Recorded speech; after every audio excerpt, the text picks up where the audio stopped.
Assalamualaikum warahmatullahi wabarakatuh. Perkenalkan, nama saya Alfi Lailia, NPM 21140015, dan di sini saya bersama teman saya. Saya Sela Septiani dengan NPM 21140016. Di sini kami akan menjelaskan tentang limbah dan memberikan salah satu contoh cara menanggulangi limbah. Limbah adalah zat yang dihasilkan dari suatu proses produksi baik industri maupun domestik. Jenis-jenis limbah dibagi menjadi dua, yaitu pengelompokan limbah berdasarkan sumber dan jenis nyawanya. Berdasarkan sumbernya adalah limbah domestik, limbah industri, limbah pertanian, limbah wisata, dan yang terakhir adalah limbah yang berasal dari dunia kesehatan atau limbah medis yang mirip dengan sampah domestik pada umumnya. Pengelompokan limbah berdasarkan senyawanya. Yang pertama, limbah organik yang bersifat mudah terurai, contohnya dedaunan serta kulit telur. Yang kedua, limbah anorganik yang tidak mudah terurai, contohnya sisa sabun cuci serta sisa kain. Yang ketiga, limbah B3 merupakan limbah yang berbahaya dan beracun, contohnya seperti pembersih lantai serta racun tikus. Dan berikut kami lampirkan sedikit hasil dari wawancara kami kepada narasumber. Ibu mau tanya, ini yang punya ide untuk membentuk kelompok bank sampah ini siapa sih, Bu? Ya, berangkat dari ownernya Pak Agus Solihin gitu ya. Jadi beliau ini pendiri Bank Sampah Emak ID gitu. Nah, dari situ cita-cita beliau adalah ingin mengurangi permasalahan sampah ya, khususnya di Bandar Lampung gitu yang sudah mulai menumpuk ada di TPA Bakung gitu ya. Karena semakin bertumpuknya sampah, maka beliau punya ide gitu untuk membangun atau mendirikan suatu bank sampah induk gitu, namanya Bank Sampah Emak ID gitu. Nah, kemudian dari situ mengedukasi para masyarakat gitu ya untuk tergabung dalam komunitas tersebut. Dilakukan per kecamatan. Nah, di per kecamatan itu pun per kelurahan itu ada beberapa titik juga gitu yang membentuk komunitas bank sampah gitu. Nah, dari situ kita mulai dari Surabaya ini ya. Nah, dari Surabaya ini alhamdulillah peserta dari bank sampah itu sudah mencapai sekitar 50 peserta gitu ya, 50 peserta. Nah, ini sampah-sampah yang dipilih, yang ditimbang itu adalah seperti kayak plastik ya, seperti kayak bekas minum ya, jadi kayak air mineral, kemudian dari bekas minuman-minuman seperti kayak ale-ale gitu ya, dan sejenisnya gitu ya. Kemudian kayak duplek itu kayak bekas kotak susu, kemudian kotak sepatu gitu ya, kemudian kotak nasi, kotak kue gitu ya, yang sifatnya kertas itu ya. Kemudian kardus, HVS, kertas buram, bekas buku tulis, kemudian bekas buku-buku cetak, buku LKS yang tidak terpakai lagi gitu, yang nantinya itu akan didaur ulang kembali gitu ya, di tempat penampungan besarnya gitu ya. Mungkin itu berangkat dari ini. Kalau boleh tahu, setelah sampah ditimbang itu dikumpulinnya di tempatnya itu kalau boleh tahu di mana ya? Tempat induknya itu sementara di Kemiling, di daerah Kemiling gitu ya. Itu di kantor BSE-nya. Nanti dari situ kalau sudah terkumpul semua baru nanti ditaruh di tempat pendaur ulang ya, pendaur ulangnya gitu di sini. Kantornya di daerah Kemiling.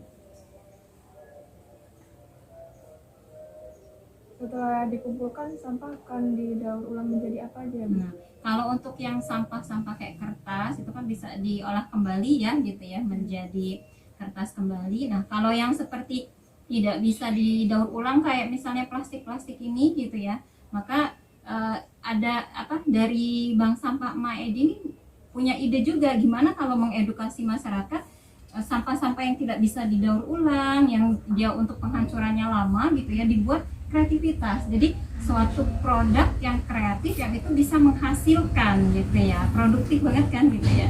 Jadi akhirnya kami pun dibimbing oleh dosen gitu ya, dosen dari Poltekkes membimbing kami untuk membuat bunga seperti ini gitu ya. Bunga ini dari plastik kresek bekas gitu. Jadi memperpanjang usia gitu ya, memperpanjang usia dari sampah itu gitu ya.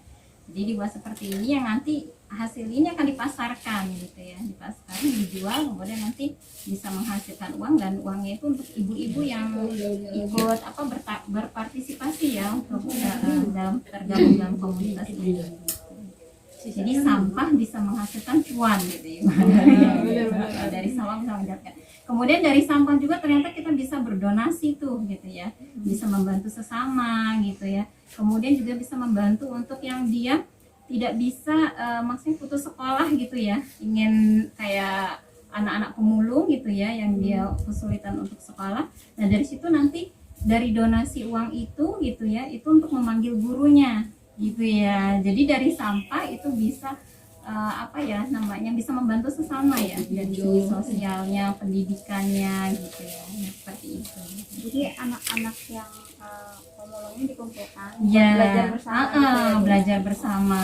Nah, jadi uang yang didapat untuk menggaji guru itu ya dari sampah ini gitu, ngumpulin sampah gitu. Bahkan ada yang mereka cuma bawa sampah bisa belajar.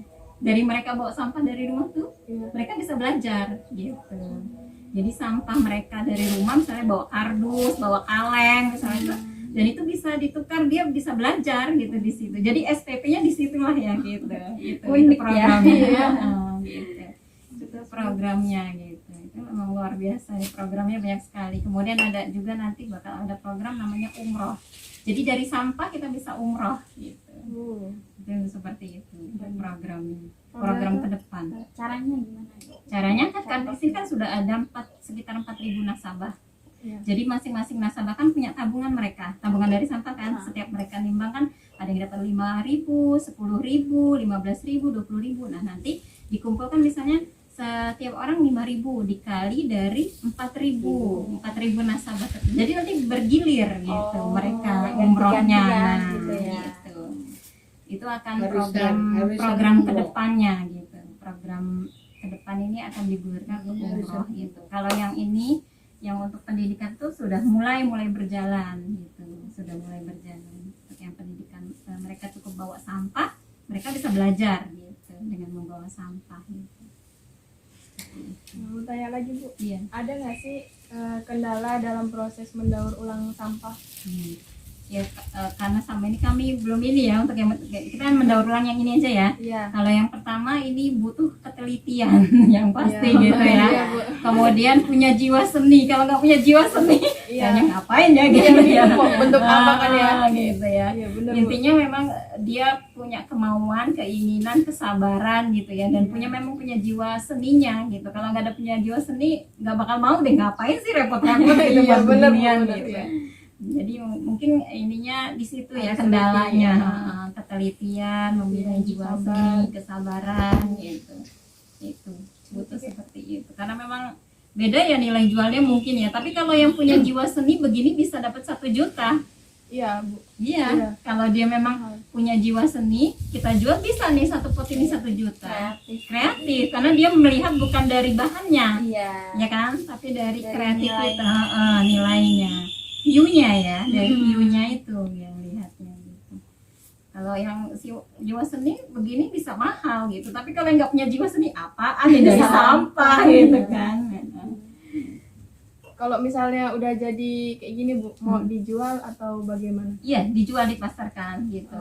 Jadi Itu nanti cara memasarkannya kayak mana? nah, kita minta kerjasama juga, kolaborasi dengan MAID. Karena mereka kan punya Mart juga namanya. Jadi itu untuk menjual produk-produk dari ibu-ibu komunitas itu. Jadi sebenarnya bukan hanya kreativitas ini. Jadi kayak misalnya ibu-ibu itu punya UMKM, bisa gitu berkolaborasi gitu ya, bekerja sama dengan MAID, nanti mereka yang memasarkan produk-produk makanannya. Ini termasuk salah satunya, nanti kita akan bekerja sama dengan MAID untuk memasarkan ini gitu. Jadi kita buat, mereka yang memasarkan. Dari mana itu masang permisnya.